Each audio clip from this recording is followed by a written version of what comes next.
Hi, and welcome to Real Talk with Beverly Briggs. I do want to apologize to the members of this group for not scheduling a program and letting you know what would be up tonight. I am deviating from the regular scheduled program, which is Saya's Room, and I will be answering a question that I have been asked so many times of late, a question that someone asked under one of the Real Talk uh, forum and Shire's Room forum, and that is, how can I live a fulfilled or a whole life? Uh, I want to be real with you today. It was a real struggle for me to come on, but my supporters are always my, how to put it, my supporters are always my reason for coming on. They give me, they allow for me, all my supporters, they allow for me to keep up my commitment, even in times when I feel like I am a little bit under the weather. And I am so, so grateful for each and every one of my supporters that support me steadily every Tuesday and beyond Tuesday. I am so thankful. I want you to know that I am really grateful for it. So the question was asked,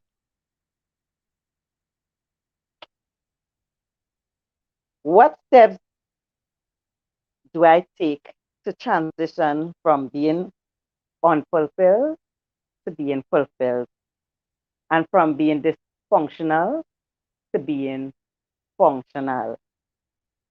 And so this is the question I will be addressing this week.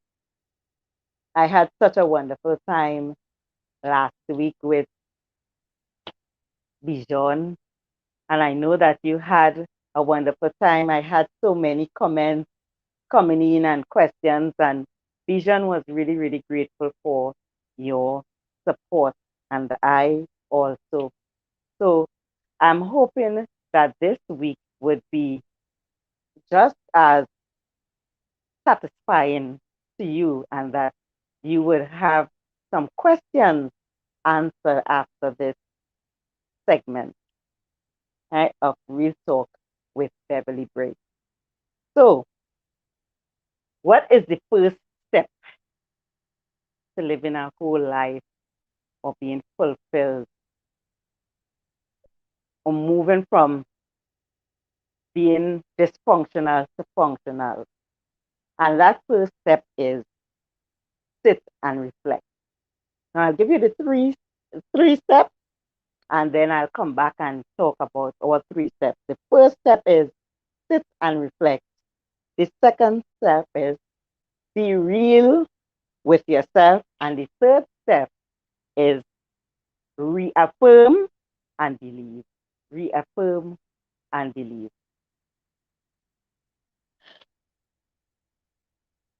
Sometimes in our busy schedules, we neglect to sit and reflect on how our lives is going, whether it is going in the direction we would like it to be, or whether we are just merely surviving each day rather than living. Are we focused? Are we living purpose driven lives? And it is so important to sit and reflect because sometimes we can find as human beings that we keep doing the same thing, expecting a different result. And now we know that cannot happen. Once we making the same decision, we will always have the same result. So how do we get a different result? By sitting down and reflecting. And I had that time where I had to sit and reflect in my life. I found that the life that I was living was such a toxic life. I didn't even know who I was in the sense of I found myself quarreling so much. And even when I would be speaking to myself, Chaya, Beverly, no quarreling, no quarreling. You know this is not the answer. You know you're not going to get the result that you want. I still found myself quarreling a lot. And I still found myself making so many decisions that I would feel guilty about after. And I had to sit down and reflect. And while sitting down and reflect, I there's one thing that I recognize. Environment makes a difference. Now I look at the trees, I thought about the trees, I thought about flowers. You know, a cactus cannot live and blossom in a rainy area. It has to be in a place where it is getting a lot of sun. While we have things like grass and flowers, different types of flowers that would blossom where there is more rain. And there are others that has to have the balance, a healthy balance of the rain and the sun. And you find that, and then I thought of a text that uh, I, I remembered reading in the scriptures, and it said, "Don't be fooled. Corrupt company will corrupt you." And sometimes when you think about corrupt company, sometimes it's yourself, sometimes it's family, sometimes it's friends, sometimes it's a job, sometimes it's your neighbors. So corrupt company doesn't have to mean uh, that you are in company of bad persons per se. But again, we go back to environment. The environment is not conducive with who you are or whatever you are experiencing at the moment, and it is not giving the kind of result that you want.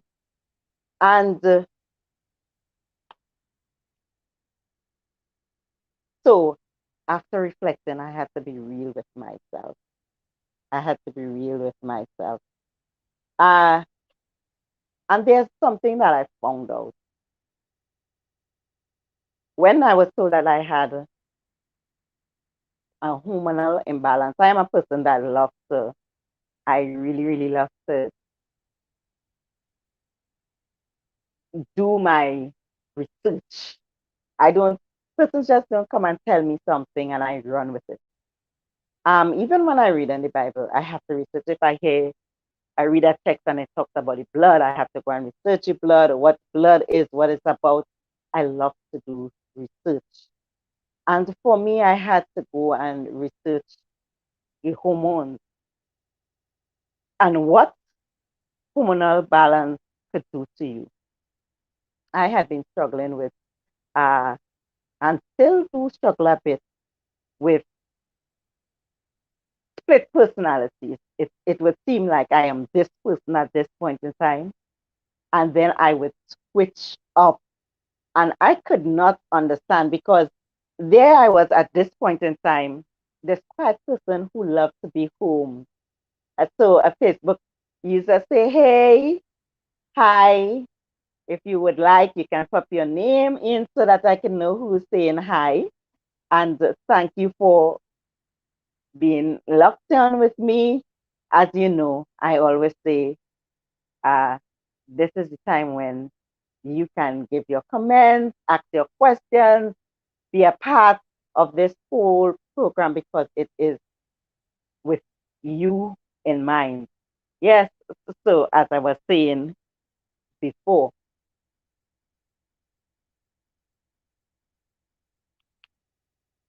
and I went and researched about hormones and recognized how much, hi, Mr. Walker, it's nice to have you locked in with me. I recognize how much your hormones determines a lot of actions that you take. Wesley McNeil, hi. and welcome to Real Talk with Beverly Briggs. And so we are talking about steps that we can take to live a fulfilled life, or to move from being dysfunctional to being functional. And the first step was being able to sit down and reflect. And then we have the second step, which is be real with yourself. So I had to be real with myself and recognize, listen, I was diagnosed with a hormonal imbalance. This is what a hormonal imbalance do, and this is what causes a hormonal imbalance. So let's go back to talking about environment. Now, your hormones, they are there to really combat stressful situations and help you fight and come out on top. The thing about it is that you were never meant to continually be in stressful situations. So when we are continuously in stressful situations or toxic situations, you find that we have high levels or sometimes even low levels. We have a fluctuation of hormones. And now this fluctuation of hormones, it affects the way we eat, it affects the way we think, it affects the decisions, it affects our everyday decisions. And even with thinking about being reflecting and being real with yourself, one of the things that I had to start saying over and repeating over and over was the serenity prayer. We have a Facebook user saying blessings, enjoying this real talk. May God bless your ministry. Thank you very much. I don't know again who is. I'm just seeing Facebook user. So if you want to pop in your name, by all means, put in your name. And so I can know, I can shout you out by name. Yes. So as I was saying, these hormones, they have a lot to do with our decision, our everyday decision making. That is including how we eat, how we exercise, and how we stay healthy. And in reflecting, I came across one text that says, I wish above all things, above everything, above all that the commands I've given you, above every single thing, I wish above all that you prosper and be in good health. And so that I had, again, the second step where I had come in and be real with myself. What situations was I in that was creating problems in with my or health problems? Um, Again, I started to say I was talking about the serenity prayer, and I started to repeat that serenity prayer as a real desire. Uh, Lord, help me to accept what I can't change. Give me the courage to change what I could and the wisdom to know the difference between the two. And yes, it's a simple prayer, but it can make such a drastic, can help make such a drastic change in your life. Because when you sit and you think about it, there are things that you can't change. You can't change people. You cannot change people. But there are things that you can change. And the one thing that we could change is ourselves. No one stops us but us. We are the only ones that can stop ourselves. And if we decide that we want to live a fulfilled life, if we decide that we want to live a functional life, if we decide we want to live a purpose driven life, then that's the life that we will not stop when it comes to fighting for what would give us that wholeness that we are looking for. We will not stop at it.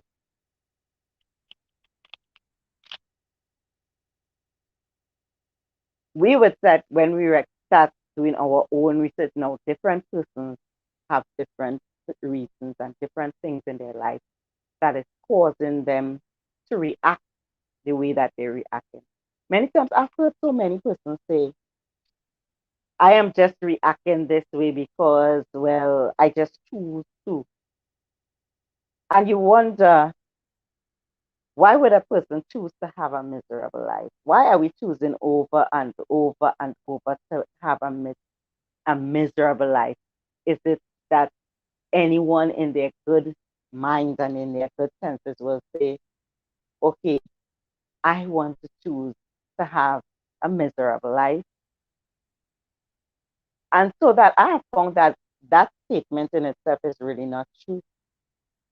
It's just that we have not sat down and reflect and be real with ourselves as to what are the things that we have to overcome? What are the things that are causing us to make decisions beyond the decisions that we want to make? And again, when we think about the hormones these hormones, they actually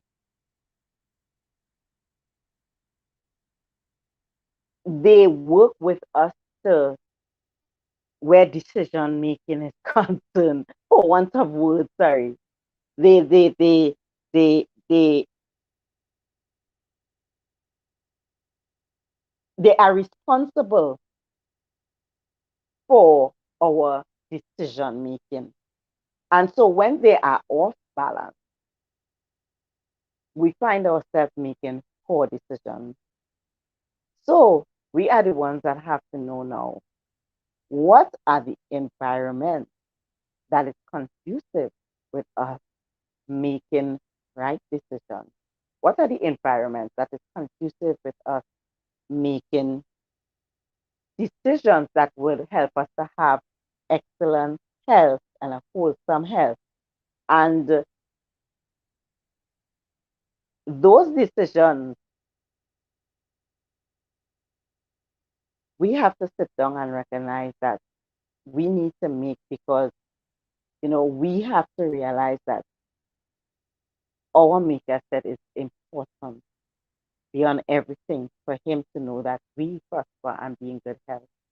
And so our health, uh, there's a statement that there's a quote that says our health is our wealth. Our health is the most important asset that we could ever have. Everything that is on this earth for our luxury that is not for out of creation, like the flowers and the trees and this, but where it's houses, cars, everything, we created it. We created it for a better world. And if we are not in a healthy place, if we are not taking care of our health, then and we are making poor decisions, then we will not be able to live the kind of holistic life that we were meant to live. So again, we have to decide to make decisions that would be conducive with us living that fulfilled life and living that wholesome life. Uh, Facebook users say, hi, honey, awesome, thanks.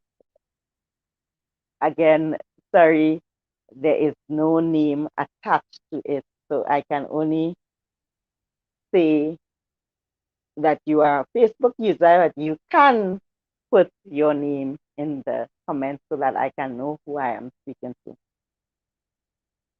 And so I want to go on to the third step. So the first step was sit and reflect. And the second step was to be real with ourselves. Because we have to understand, how did I get here? In fact, we have to know where we are. We must know where we are. You cannot address a situation unless you know where you are. And so that's why when you go into rehab, like you're alcoholic and you go into rehab, they say you have the first step is acceptance, where you say, I am an alcoholic. So we have to know where we are at. That's what we're reflecting to know where we are at. And we have to be real with ourselves as to where we are at and look at the steps that we took to reach where we were or where we are at. And then we have to reaffirm and believe. But how do we reaffirm and what are we reaffirming and believing in? Again, we have a maker and he says such wonderful things about us. Uh, there's one text that could come into my head, you're ahead and not the tail, you're above and you're not beneath. And so when we know the wonderful things that he said about us, when we know that we were created with greatness, we were created and we are expected to live a life of joy and peace. And this is for us, for us to enjoy life. Then we would know, okay, yes, I said I'm an alcoholic because I have accepted where I am at now. But here was, I am more than an alcoholic. And so I have to now reaffirm, myself as to who I am. I am more than enough. I am blessed. I am a child of God. I, if you were to come into my room, you would see lots of stuff all around my room, just reaffirming myself. There's my goal cards and that vision board, keeping me track on purpose. And each day I wake up, I reaffirm myself and I believe what God has said about me. If he says no weapon formed against me shall prosper, then no weapon formed against me shall prosper. If he says I'm the head, then I'm the head. If he says I am above and not beneath, then I am above and not beneath. I am more than enough to conquer any and every situation that I am in, more than enough to stand up and realize that my life is worth living for, that I have purpose because God created me with purpose on my life. And because he created me with purpose on my life,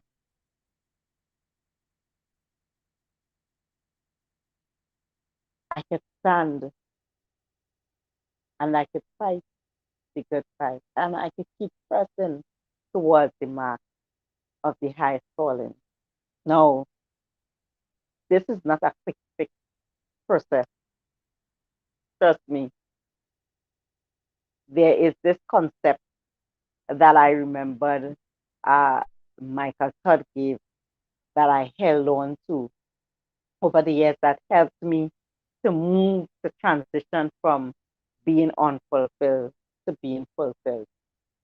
And that that was he had a bottle with black water in it. I wasn't sure if it's charcoal or if it's coloring, but he had a bottle with black water. And he put it under the pipe and he allowed the pipe the water to run in it. And after a while, all the black water that was in the bottle ran out, and the bottle was filled with pure water. Sometimes when we sit down and reflect, we see all the things that we want to change, and we focus on all the things that we want to change. Being real with ourselves is not focusing on all the things that we want to change.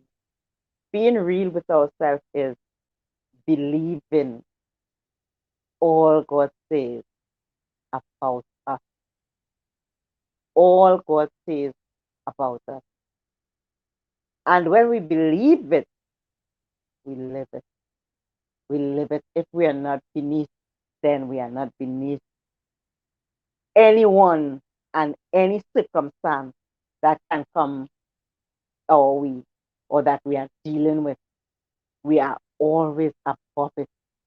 We are always above it. And we believe that with all our heart, mind, and our soul again, because I love to reiterate, we reaffirm ourselves in the fact that no weapon formed against us shall prosper, because we are more than conquerors. When we know beyond a shadow of a doubt that we are overcomers and we are reaffirming ourselves each and every day, we deposit these thoughts and these promises into our lives each and every day.